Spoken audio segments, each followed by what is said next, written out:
Bismillahirrahmanirrahim. Assalamualaikum warahmatullahi wabarakatuh. Innal hamdalillah nahmaduhu wa nasta'inuhu wa nastaghfiruh wa na'udzu billahi min shururi anfusina wa min sayyiati a'malina. Man yahdihillahu fala mudilla lahu wa man yudlil fala hadiyalah. Asyhadu an la ilaha illallah wahdahu la syarikalah wa asyhadu anna Muhammadan abduhu wa rasuluh. يا أيها الذين آمنوا اتقوا الله حق تقاته ولا تموتن إلا وأنتم مسلمون يا أيها الناس اتقوا ربكم الذي خلقكم من نفس واحدة وخلق منها زوجها وبث منهما رجالا كثيرا ونساء واتقوا الله الذي تساءلون به والأرحام إن الله كان عليكم رقيبا يا أيها الذين آمنوا اتقوا الله وقولوا قولا سديدا يصلح لكم أعمالكم ويغفر لكم ذنوبكم ومن يطع الله ورسوله فقد فاز فوزا عظيما أما بعد. Ma'asyiral muslimin, hadirin dan hadirat jamaah Masjid Awwaluddin yang semoga dirahmati oleh Allah Subhanahu wa taala. Alhamdulillah, puja dan puji syukur kita panjatkan kehadirat Allah Tabaraka wa taala atas segala nikmat dan karunia yang senantiasa Allah limpahkan kepada kita semua, yang mana pada kesempatan kali ini atas izin dan kemudahan dari Allah mudahkan kita untuk melaksanakan sholat berjamaah, kemudian dilanjutkan dengan bermajelis ilmu, dan sembari menunggu datangnya waktu sholat isya. Maka semoga apa yang kita lakukan dari amal-amal ibadah ini diterima di sisi Allah Tabaraka wa ta'ala, amin ya rabbal alamin.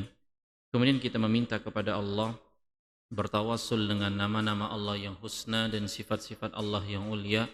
Semoga Allah memberkahi majelis ini, memberkahi masjid ini, memberikan kita ilmu yang bermanfaat dan melindungi kita dari segala macam bentuk dan dampak ilmu yang tidak bermanfaat.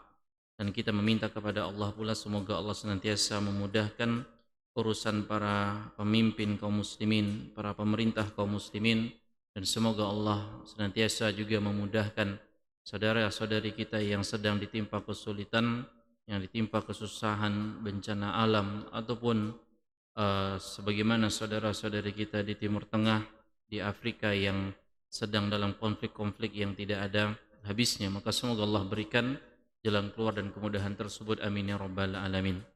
Salawat beriring salam semoga senantiasa tercurahkan kepada junjungan kita Nabi yang tercinta, Nabi Muhammad sallallahu alaihi wasallam, beserta kepada keluarga beliau, para sahabat, dan umat yang senantiasa mengikuti petunjuk-petunjuk beliau hingga hari kiamat kelak.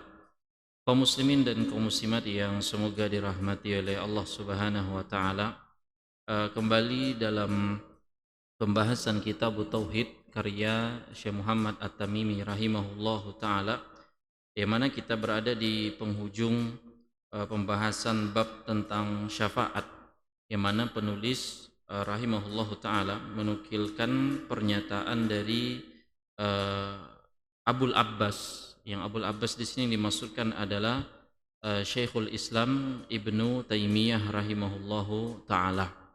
Kata penulis di sini rahimahullahu taala, qala Abul Abbasi, telah berkata Abul Abbas, nafallaha amma siwahu kullama yata'allaqu bihil musyrikuna.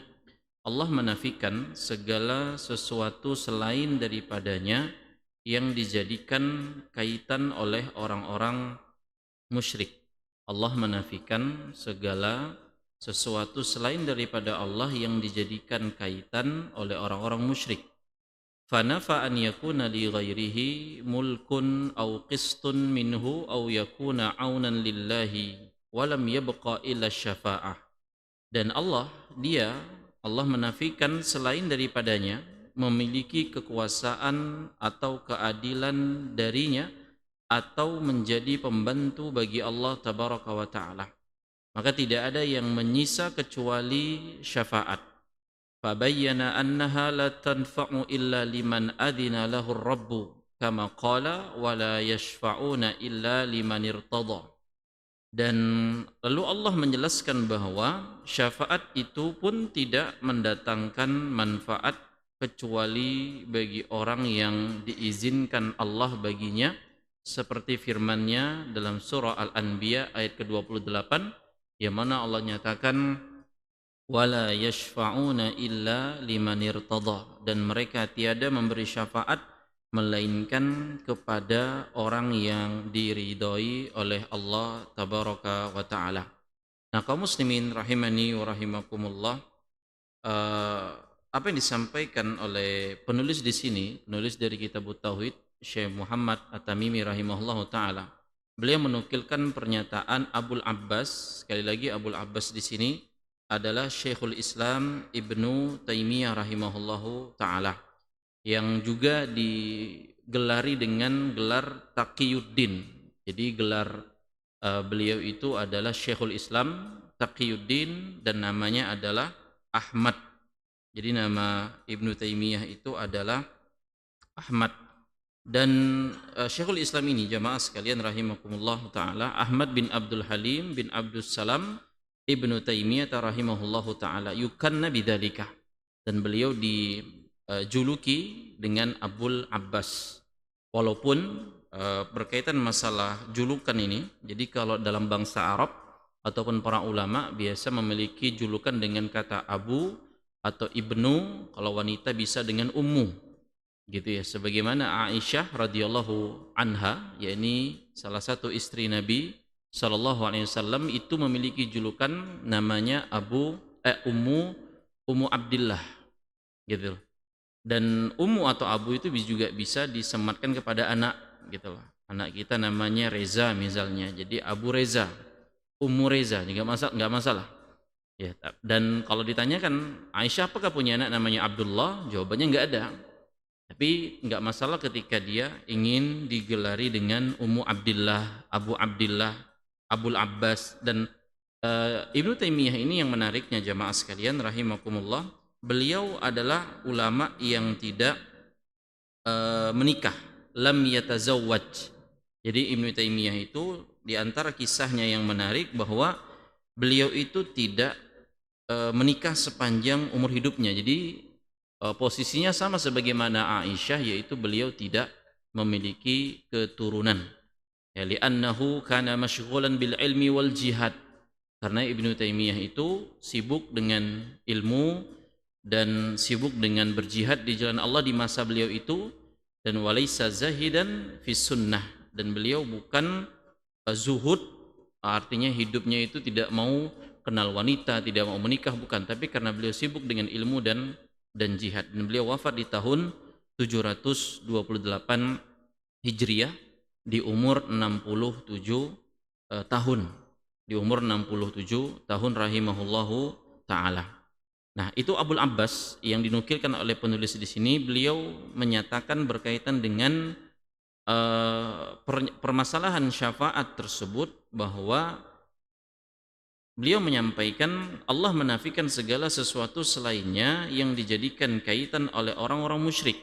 Dia menafikan, Allah menafikan selain daripada Allah memiliki kekuasaan ataupun keadilan darinya atau menjadi pembantu bagi Allah. Maka tidak ada yang menyisa kecuali syafaat. Tidak ada yang menyisa kecuali syafaat. Lalu Allah menjelaskan bahwa syafaat itu pun tidak mendatangkan manfaat kecuali orang yang diizinkan Allah baginya, seperti firman-Nya, dan mereka tiada memberi syafaat melainkan kepada orang yang diridhai oleh Allah. Ini pernyataan Syekhul Islam Ibnu Taimiyah rahimahullahu taala Abul Abbas tadi. Dan di sini jamaah sekalian rahimakumullah, beliau ingin menekankan bahwasanya wa'lam anna syirkal musyrikin fi sabiqi kana fi ibadatil asnam. Ketahuilah bahwa kemusyrikan orang-orang musyrik di zaman dahulu itu terfokus pada penyembahan terhadap berhala. Jadi ketahuilah bahwasanya kemusyrikan yang dilakukan oleh orang-orang terdahulu itu adalah penyembahan atau fokus kepada penyembahan berhala. Ammal ana, adapun di masa hari ini, di zaman kita sekarang ini, bahwa fi ta'atil makhluqi fil ma'siyati. Adapun sekarang kemusyrikan itu terletak pada ketaatan kepada makhluk untuk melakukan kemaksiatan.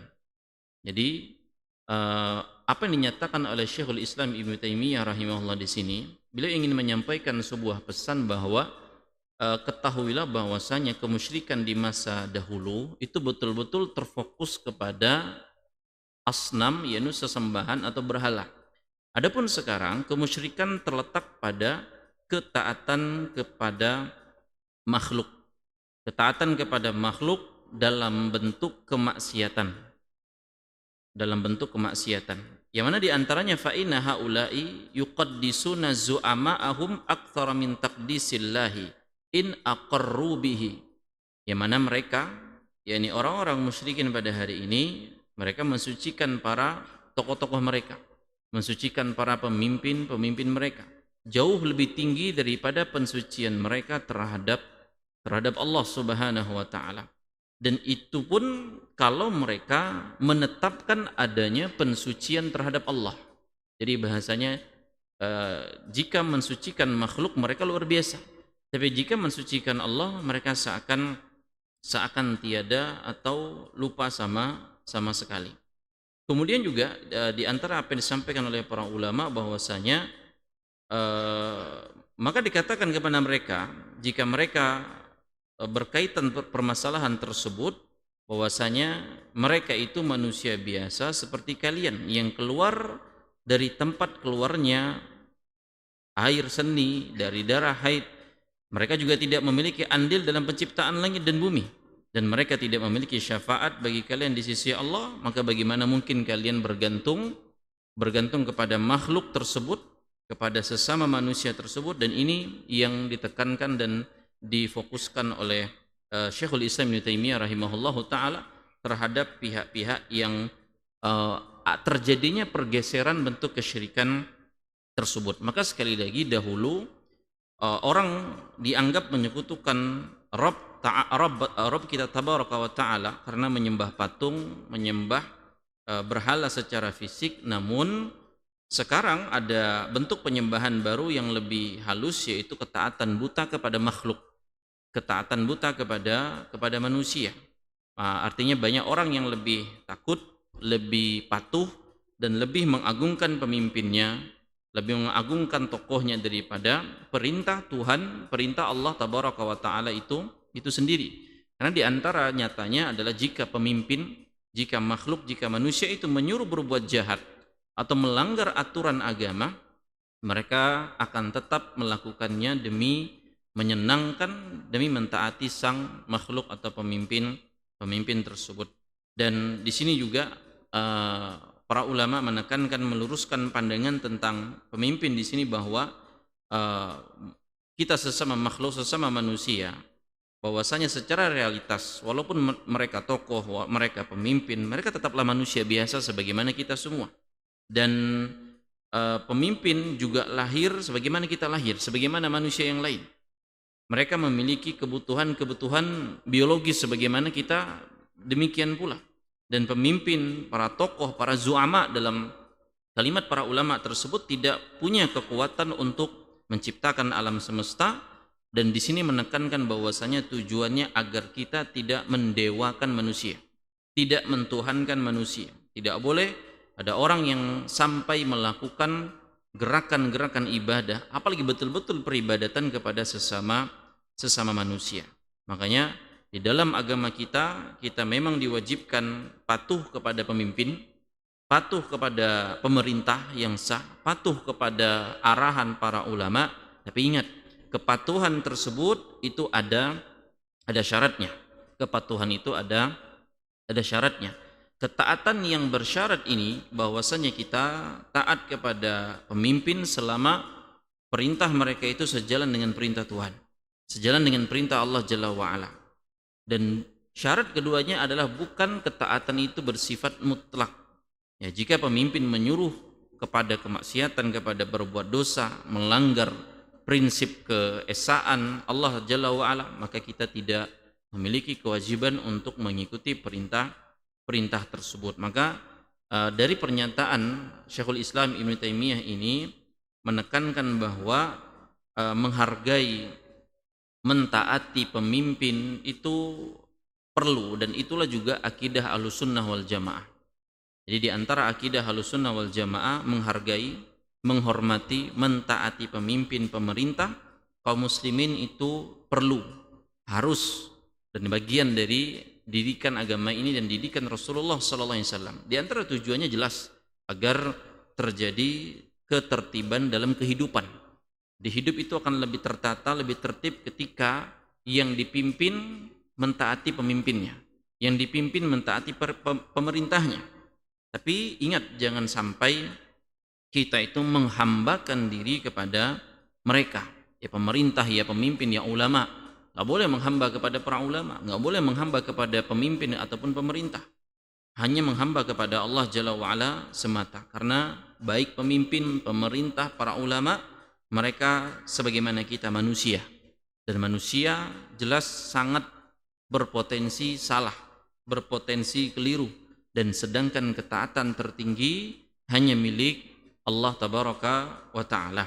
Nah, kaum muslimin rahimani wa rahimakumullah. Kemudian juga penulis di sini, penulis kitab Tauhid, Syekh Muhammad At-Tamimi rahimahullah menyebutkan, masih melanjutkan dari pernyataan Ibnu Taimiyah tersebut, bahwa fahadhihi syafa'atu allati yadhunnuha al-musyrikuna hiya muntafiyatun yaumal qiyamati kama nafahal Qur'an.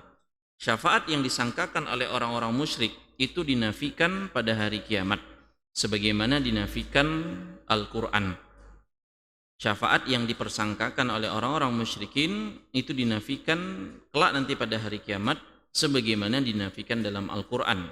Wa akhbaran Nabi sallallahu alaihi wasallam, dan Nabi sallallahu alaihi wasallam telah mengabarkan annahu ya'ti fayasjudu li rabbih wa yahmaduhu la yabda'u bisyafa'ati awalan thumma yuqalu lahu. Bahwasanya beliau, Nabi kita sallallahu alaihi wasallam, beliau datang pada hari kiamat kelak lalu sujud kepada Allah, kepada Rabb-Nya, kepada Rabb kita semua, dan Nabi memuji Allah dengan pujian yang tidak pernah beliau puji sebelumnya, tidak memulai dengan syafaat. Kemudian dikatakan kepada Nabi kita sallallahu alaihi wasallam tersebut, irfa' ra'saka. Allah berfirman kepada Nabi SAW, wahai Muhammad, angkatlah kepalamu. Wa qul tusma, silakan engkau katakanlah perkataan yang mau engkau katakan, maka engkau akan didengar. Wasal tu'ta, mintalah engkau akan diberi. Washfa' tusyaffa', berilah syafaat, mintalah syafaat, niscaya engkau diberi syafaat. Wa qala Abu Hurairah, kemudian Abu Hurairah radhiyallahu anhu bertanya kepada Nabi SAW. Wa qala Abu Hurairah lahu sallallahu alaihi wasallam, Abu Hurairah bertanya kepada Rasulullah sallallahu alaihi wasallam, man as'adun nasi bisyafa'atika, wahai Rasulullah, siapakah manusia yang paling berbahagia, paling bahagia dengan syafaat engkau? Kata Abu Hurairah, wahai Rasulullah, siapakah manusia yang paling bahagia dengan syafaatmu? Kemudian qala Rasulullah SAW menjawab, man qala la ilaha illallah, barang siapa yang mengucapkan kalimat la ilaha illallah khalisan min qalbihi, ikhlas dari lubuk hatinya tersebut. Hadis ini diriwayatkan oleh Al-Imam Al-Bukhari rahimahullahu ta'ala. Nah, kembali jamaah sekalian rahimakumullah, kita melanjutkan penggalan pernyataan Abul Abbas Syekhul Islam Ibnu Taimiyah rahimahullahu ta'ala ketika beliau masih menyebutkan pernyataan pandangan beliau berkaitan masalah syafaat ini. Di mana di penggalan yang pertama tadi, di sana beliau menekankan bahwa kesyirikan di masa dahulu itu jelas-jelas terfokus kepada berhala. Adapun pada hari ini lebih banyak kepada makhluk, begitu ya. Dan walaupun tetap dalam konsep Ahlussunnah wal Jamaah, konsep agama ini bahwa ketaatan kepada pemimpin, pemerintah, kepada ulama itu sebuah keharusan, tapi bukan sebuah kemutlakan, begitu ya. Nah, kemudian Syekhul Islam Ibnu Taimiyah menyampaikan bahwa syafaat yang disangkakan oleh orang-orang musyrik, yang dia menyangka bahwa akan dapat syafaat, itu dinafikan kelak. dinafikan bagi mereka, dan penafian manfaat yang mereka harapkan oleh orang-orang musyrikin tersebut yang diberikan berhala-berhala kepada mereka, sampai-sampai Allah Subhanahu wa taala itu membantah terhadap keyakinan persangkaan orang-orang musyrik ini kelak pada hari kiamat, sebagaimana Allah firmankan dalam surah Al-Anbiya ayat ke-98 sampai 99, yang mana Allah Subhanahu wa taala berfirman, innakum wa ma ta'buduna min dunillah, sesungguhnya kalian, kata Allah, wahai orang musyrik, dan apa yang kalian sembah selain daripada Allah, sejatinya hanyalah akan hasabu jahannama, hanya akan menjadi umpan neraka jahannam, waliyadzubillah. Antum laha waridun, yang mana kalian pasti masuk ke dalamnya, kata Allah terhadap orang-orang musyrikin tersebut. Andai kata berhala-berhala itu, kata Allah, adalah betul-betulan Tuhan, laukana haula'i aliha, sekiranya berhala itu beneran Tuhan, kata Allah Jalla wa'ala terhadap orang-orang musyrikin tersebut, ma waraduha, niscaya mereka tidak akan masuk neraka jahanam tadi. Tapi nyatanya mereka sama penyembahnya sama-sama akan dilemparkan ke dalam neraka jahanam. Sekarang kalian berharap syafaat mereka, sedangkan mereka pun dilemparkan ke dalam neraka jahanam, begitu loh. Kemudian kata Allah Jalla wa'ala, wa kullun fiha khalidun, dan semuanya yang nyembah sama yang disembah kekal di dalam neraka jahanam tersebut, waliyadzubillah. Ya, bahkan berhala-berhala itu tuh nggak bisa memberikan manfaat bagi diri mereka sendiri. Mereka diseret sama Allah untuk masuk ke dalam neraka jahanam. Mereka tidak bisa memberikan manfaat, memberi syafaat untuk diri berhala itu sendiri. Maka bagaimana mungkin dia dijadikan sebagai pemberi syafaat? Yang pasti berhala dan para penyembahnya sama-sama dimasukkan ke dalam neraka jahanam tersebut, kata Allah dalam surah Al-Anbiya ayat 98 hingga 99. Nah, kemudian Syekhul Islam Ibnu Taimiyah rahimahullah menyebutkan atau menukilkan kejadian di padang mahsyar. Kejadian apa? Kejadian yang juga pernah kita sampaikan di majelis ini, bahwa Nabi SAW mengabarkan bahwa beliau datang kelak di padang mahsyar, sujud di bawah arsy-Nya Allah, singgasananya Allah, memuji Allah, menyanjung Allah. Sebagaimana hadis yang pernah disampaikan bahwa Rasulullah SAW itu orang yang paling tinggi kedudukannya di sisi Allah, dan tidaklah mendapat syafaat kecuali setelah memuji Allah Subhanahu wa taala.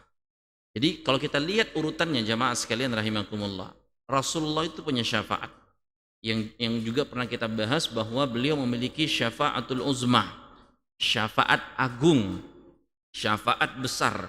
Tapi ingat, syafaat ini tidak akan terjadi kecuali didahului setelah Nabi SAW itu sujud di bawah arsy-Nya Allah dan memuji Allah.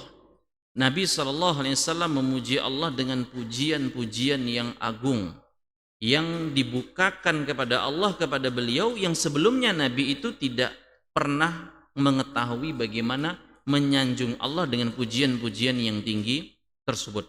Dalam riwayat dikisahkan, pada saat itu Nabi kita SAW sujud sangat dalam tempo waktu yang sangat lama, karena saking mencekamnya kondisi itu. Dan kita sudah bahas ini, bagaimana manusia saking kacaunya pada hari itu, datang ke Nabi Adam, datang ke Nabi Musa, datang ke Nabi Nuh, datang ke Nabi Musa, datang ke Nabi Ibrahim, datang ke Nabi Isa, ya.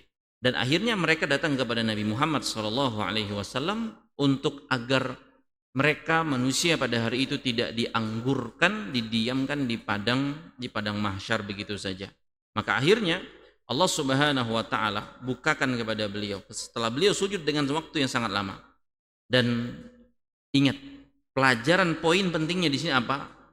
Sekelas Nabi Muhammad SAW saja, begitu prosesnya baru dikasih syafaat sama Allah, diizinkan memberikan syafaat. Sekarang pertanyaannya, bagaimana berhala-berhala yang disembah selain daripada Allah itu?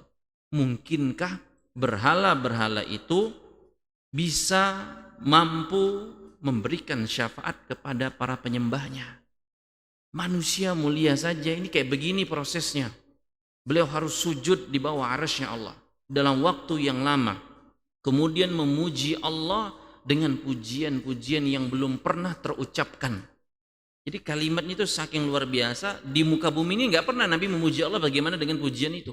Karena pujian itu akan terjadi kelak di padang mahsyar, kelak pada hari kiamat, kelak di bawahnya arasy Allah Subhanahu wa taala. Itu baru Allah berikan izin kepada Rasulullah untuk memberikan syafaat. Ya, hingga apa? Tadi dalam riwayat disebutkan irfa' ra'saka, angkat kepala engkau wahai Muhammad. Artinya selesai dah Nabi itu sujud dan memuji Allah Subhanahu wa taala. Silakan engkau mengucapkan perkataan, engkau akan didengar. Dan silakan engkau minta, engkau akan diberi. Silakan mintalah syafaat, niscaya engkau wahai Muhammad diberikan syafaat, izin untuk memberikan syafaat tersebut. Dan kemudian dari kejadian itu, dari riwayat itu, Abu Hurairah radhiyallahu anhu yang mendengarkan, maka beliau bertanya kepada Rasulullah, wahai Rasulullah, man as'adun nasi bisyafa'atika, siapakah manusia yang paling berbahagia dengan syafaatmu wahai Rasulullah? Siapa manusia yang paling berbahagia? Apakah intinya jadi umat Nabi Muhammad tapi tidak mengikuti petunjuk Nabi Muhammad SAW, kemudian ujuk-ujuk bahagia dapat syafaat Nabi? Ya, tidak semudah itu Ferguson, begitu kan ya. Semua hal dalam hidup ini tidak semudah itu seorang ingin mendapatkan posisi, begitu kan. Ya, orang hidup di dunia saja sudah jilat sana jilat sini, nggak dapat posisi juga jemaah. Dibuang sana dibuang sini. Itu dunia. Apalagi orang yang hanya mengklaim mencintai Nabi, mengikuti Nabi, tapi tidak seutuhnya, tidak totalitas. Maka ketika Abu Hurairah bertanya, wahai Rasulullah, man as'adun nasi bisyafa'atika, siapakah manusia yang paling berbahagia untuk bisa dapat syafaat engkau? Dan pertanyaan dari Abu Hurairah ini ditujukan kepada Nabi sallallahu alaihi wasallam secara langsung. Yang mana lalu Nabi sallallahu alaihi wasallam menjawab bahwasanya sejak semula aku sudah mengira tidak akan ada seorang pun selain engkau wahai Abu Hurairah yang bertanya kepadaku, dan ini mengingatkan semangat engkau wahai Abu Hurairah dalam mempelajari ilmu. Jadi di sini juga ada sebuah pelajaran penting, sebuah faedah penting ketika Rasulullah sallallahu alaihi wasallam paham, sadar. Inilah contoh manusia yang betul-betul berharap syafaat Nabi sallallahu alaihi wasallam. Siapa dia? Abu Hurairah radhiyallahu anhu. Setia mendampingi Nabi walaupun kurang lebih tak lama cuma 4 tahun. Tapi jadilah Abu Hurairah sahabat yang paling banyak meriwayatkan hadis Nabi sallallahu alaihi wasallam. Karena kemana-mana bersama Nabi, kemana-mana bawa sunnah Nabi, kemana-mana bawa petunjuk hadis-hadis Nabi sallallahu alaihi wasallam. Maka Rasulullah pun dengan menjawab, laqad kuntu azunnu alla yas'alani ahadun ghairuka anhu. Wahai Abu Hurairah, aku sudah mengira, kata Nabi, aku sudah menyangka tidak akan ada yang bertanya sebagaimana pertanyaan engkau ini. Jadi Abu Hurairah itu saking semangatnya ingin mendapatkan syafaat Nabi, dia bertanya, wahai Rasulullah, siapa manusia yang paling bahagia mendapatkan syafaatmu? Dan Nabi sahut pertanyaan Abu Hurairah itu dengan, aku sadar, aku mengira bahwa tidak ada yang bertanya pertanyaan seperti ini kecuali engkau wahai Abu Hurairah. Ya, karena aku sadar, aku paham, kata Rasulullah, lima ara min hirsika alal ilmi, betapa semangatnya dirimu terhadap mempelajari ilmu agama ini. Jamaah rahimakumullah, di antara bukti dan indikator parameter kita itu betul-betul berharap syafaat Nabi SAW, ingin mendapatkan syafaat Nabi SAW, bahwasanya kita semangat dengan ilmu, kita semangat dengan ilmu agama ini, dari A-nya sampai Z-nya, ya hadisnya, ya fikihnya, ya Qur'annya, semua itu bagian dari cabang ilmu agama ini. Kalau kita punya semangat sebagaimana semangatnya Abu Hurairah, maka insya Allah kita akan masuk kepada as'adun nas bisyafa'ati Nabi sallallahu alaihi wasallam. Sebahagia-bahagianya manusia yang mendapatkan syafaat Nabi Muhammad sallallahu alaihi wasallam. Ya. Karena Nabi yang sampaikan di sini. Dan di sini menjadi dalil, kata para ulama, terkandung dalil, wa fi hadza dalilun ala anna min wasaili tahsilil ilmi as-su'ala. Dan di sini terkandung dalil bahwa di antara sarana mendapatkan ilmu adalah dengan bertanya. Abu Hurairah bertanya kepada Rasulullah, bagaimana menjadi manusia yang paling bahagia dengan mendapatkan syafaat Nabi sallallahu alaihi wasallam tersebut. Ditanya sama Abu Hurairah tadi. Dan akhirnya dijawablah oleh Rasulullah SAW pertanyaan yang luar biasa ini, yang juga bisa kita amalkan ini. Nabi menyatakan, man qala la ilaha illallah khalisan min qalbihi. Orang yang mengucapkan kalimat la ilaha illallah secara tulus, secara ikhlas dari lubuk hatinya yang paling dalam. Dan dari sini jamaah sekalian, rahimani wa rahimakumullah, fal musyrikuna laisa lahum hadzun minasy syafa'ah. Dari jawaban Nabi Muhammad sallallahu alaihi wasallam ini, dari jawaban Nabi terhadap Abu Hurairah tersebut menunjukkan bahwa orang-orang musyrik tidak akan pernah mendapatkan bagian dari syafaat Nabi Muhammad sallallahu alaihi wasallam. Setiap orang yang berbuat kesyirikan dan dia tidak bertaubat kepada Allah dan dia menjadi orang yang musyrik kepada Allah, dia tidak akan pernah mendapatkan bagian syafaat dari Rasulullah SAW tersebut, karena mereka tidak betul-betul mengikrarkan kalimat la ilaha illallah tersebut.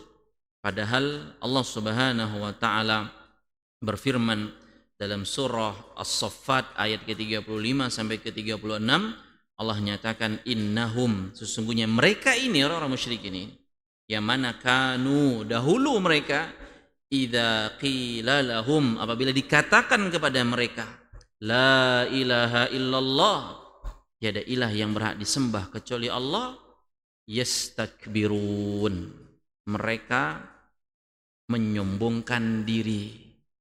Gak mau mereka ngaji tauhid, gak mau mereka diajak, dididik, belajar sama-sama untuk mentauhidkan Allah. Mereka menyombongkan diri. Mereka menyombongkan diri, dan bentuk penyombongannya banyak sekali. Dan Nabi telah menyebutkan definisi yang luar biasa. Sombong itu adalah battarul haqqi wa ghamtun nas, menolak fakta, kenyataan, dan meremehkan orang lain. Dan kalau kita berbicara lebih lebar lagi, bahwa apa di antara penyebab orang bermaksiat, tidak taat kepada Allah, lemahnya tauhid. Orang kalau tauhidnya kuat jamaah rahimakumullah, gak berani macam-macam kepada Allah Jalla wa'ala, begitu. Tapi kadang kita terlalu sombong untuk dididik perkara ini. Makanya beginilah tabiat orang-orang musyrikin dahulu, innahum kanu idza qila lahum la ilaha illallah yastakbirun. Dahulu mereka itu apabila diseru, dikatakan untuk ucapkan, ayo yakini la ilaha illallah dengan sebenar-benarnya, mereka menyombongkan diri. Kemudian Allah lanjutkan ayatnya, wa yaquluna, kemudian mereka mengatakan dan berkata, a inna latariku alihatina li syairim majnun. Apakah sesungguhnya kami harus meninggalkan sesembahan-sesembahan kami karena penyair yang gila ini, katanya. Begitu jawaban mereka, main-main. Diolok-oloknya orang-orang yang mengajak untuk mengesahkan Allah Jalla wa'ala. Kemudian pula Allah Jalla wa'ala berfirman dalam surah Shad ayat kelima. Allah katakan, aja'alal alihata ilaha wahida. Allah mengkisahkan bagaimana orang-orang musyrikin ketika diajak untuk mentauhidkan Allah.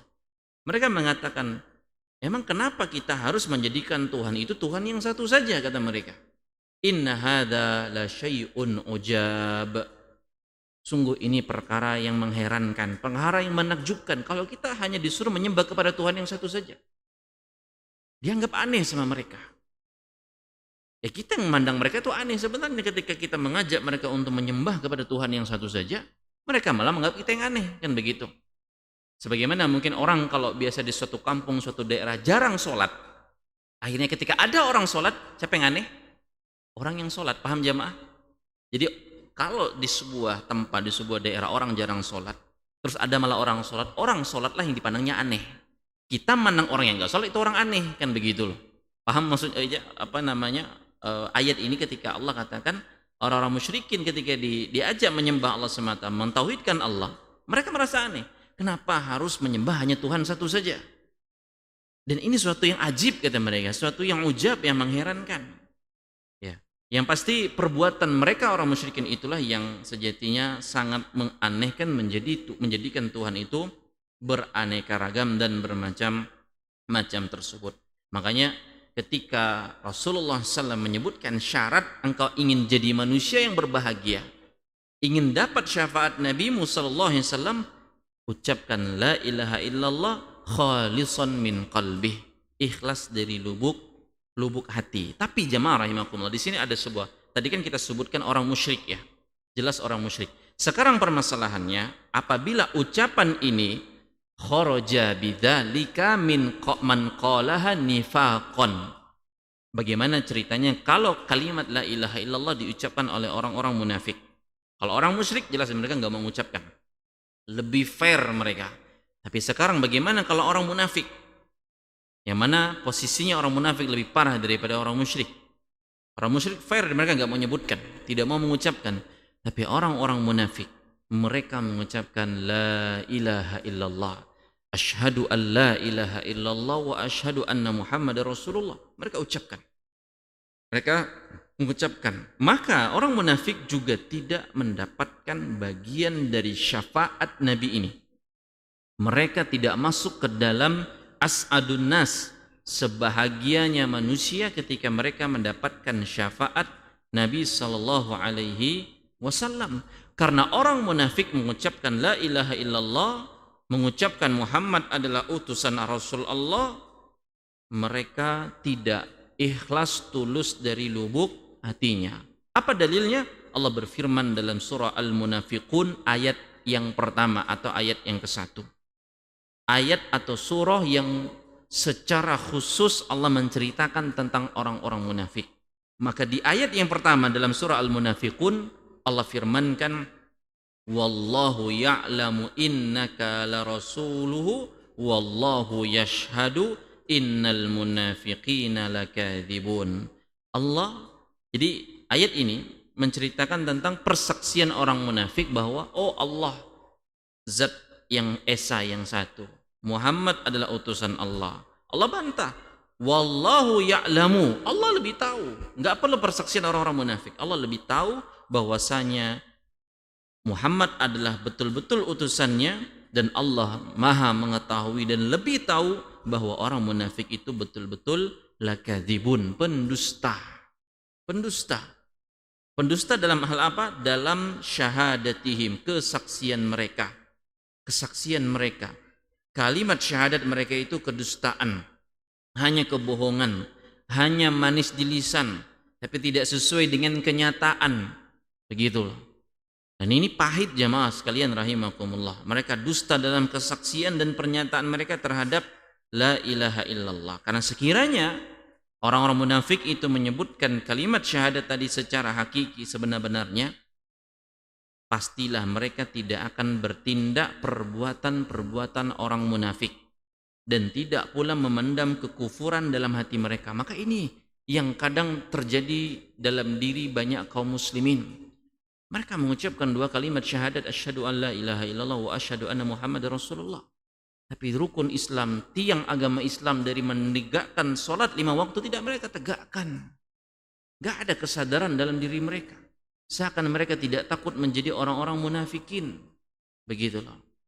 Dan itu yang Nabi juga sampaikan bahwasanya asqalus sholati alal munafik, seberat-beratnya sholat bagi orang-orang munafik adalah sholatul isya wa sholatul fajar.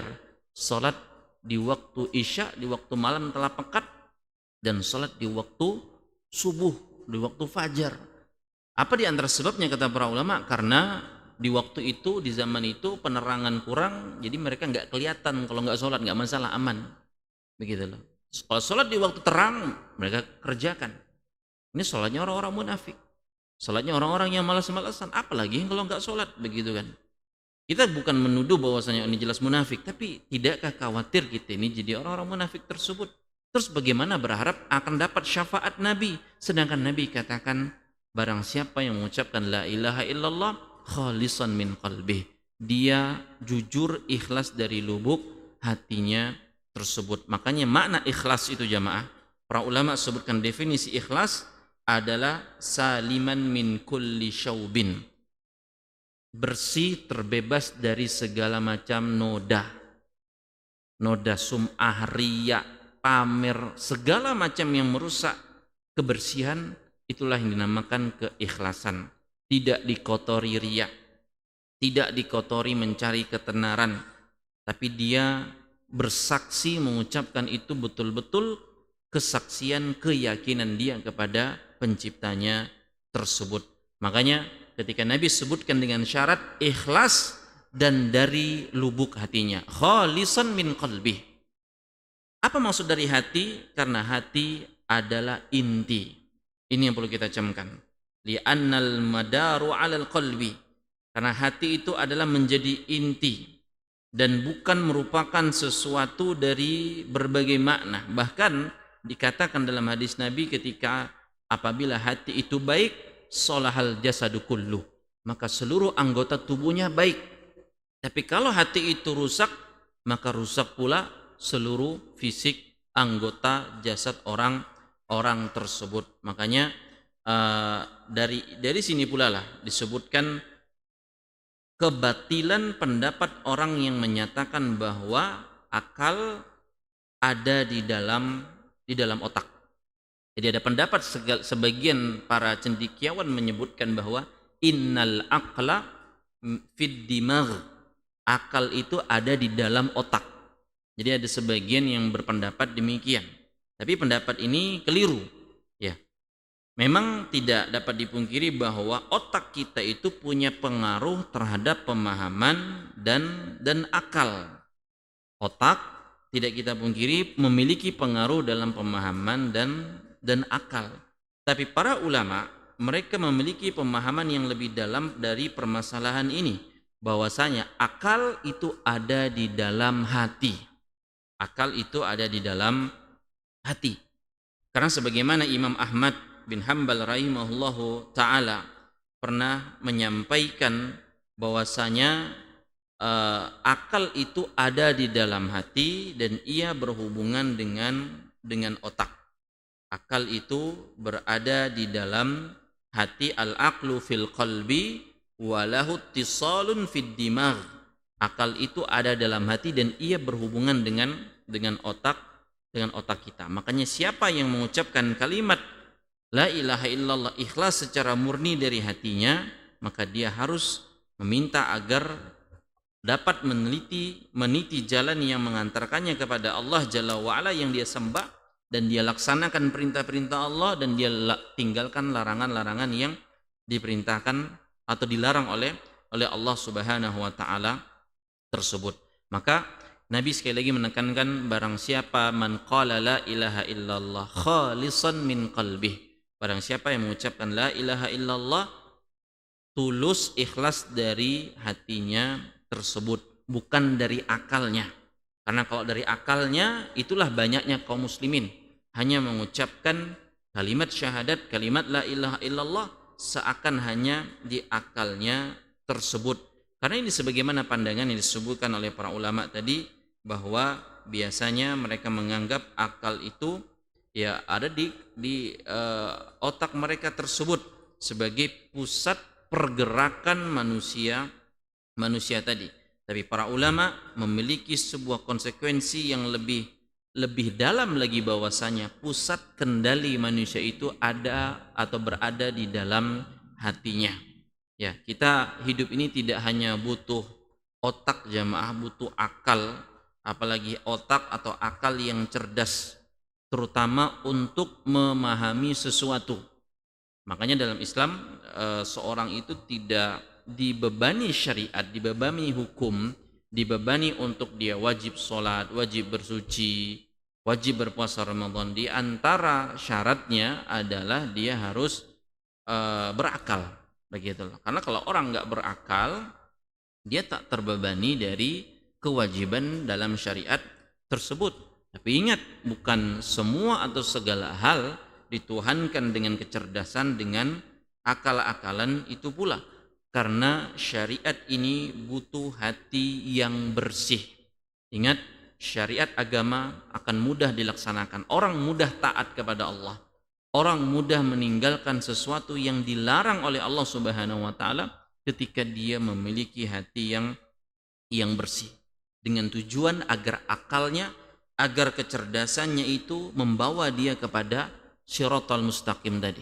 membawa dia kepada jalan Allah Jalla wa'ala tersebut. Tapi ketika keyakinan di hati harus disinkronkan dengan logika di otak, kecerdasan di otak, dan itu akan terbuktikan dalam perbuatan dia sehari-hari. Mudahkah langkah kakinya untuk menegakkan sholat isya? Mudahkah dirinya, jiwanya, lahir batinnya untuk menegakkan sholat subuh? Karena itu perbedaan antara bagaimana orang yang betul-betul beriman dengan orang-orang yang memiliki benih-benih kemunafikan di dalam dirinya tersebut. Nah, hadirin dan hadirat sekalian rahimani wa rahimakumullah, pernyataan Syekhul Islam Ibnu Taimiyah rahimahullah taala ini masih memiliki ujung ketika beliau menyebutkan fatilka syafa'atu li ahli ikhlasi biidznillah, dan itulah syafaat bagi orang-orang yang ikhlas dengan seizin Allah tabaraka wa taala, dan bukan syafaat itu bagi orang-orang yang menyekutukan bersama Allah. Yang mana hakikatnya dari syafaat ini, kata Syekhul Islam, bahwa Allah Subhanahu wa taala yang melebihkan orang-orang yang ikhlas lalu mengampuni dosa-dosa mereka lewat seruan kepada orang yang diberi izin memberi syafaat agar dia Allah memuliakan orang tersebut dan mendapatkan kedudukan yang terpuji. Syafaat yang dinafikan Al-Quran ialah yang di dalamnya ada kesyirikan. Karena itulah Al-Quran menetapkan syafaat dengan izin Allah di beberapa tempat, dan Nabi SAW sudah menjelaskan bahwa syafaat itu tidak diberikan kecuali bagi orang-orang yang ikhlas dan orang-orang yang ahli di dalam tauhid. Nah, hadirin dan hadirat sekalian yang semoga dimuliakan oleh Allah Subhanahu wa taala, itu akhir dari apa yang disampaikan oleh Syekhul Islam Ibnu Taimiyah rahimahullah yang menjadi dalil terakhir dalam bab syafaat ini, karena setelahnya berisi pokok-pokok pembahasan dalam bab ini dan baru masuk kepada bab yang selanjutnya. Biiznillah, semoga mudahkan kita bahas di kesempatan yang akan datang. Ini bisa disampaikan, kurang lebihnya mohon maaf, dan kita tutup dengan doa kafaratul majlis. Subhanakallahumma wa bihamdika asyhadu alla ilaha illa anta astaghfiruka wa atubu ilaik. Wassalamualaikum warahmatullahi wabarakatuh.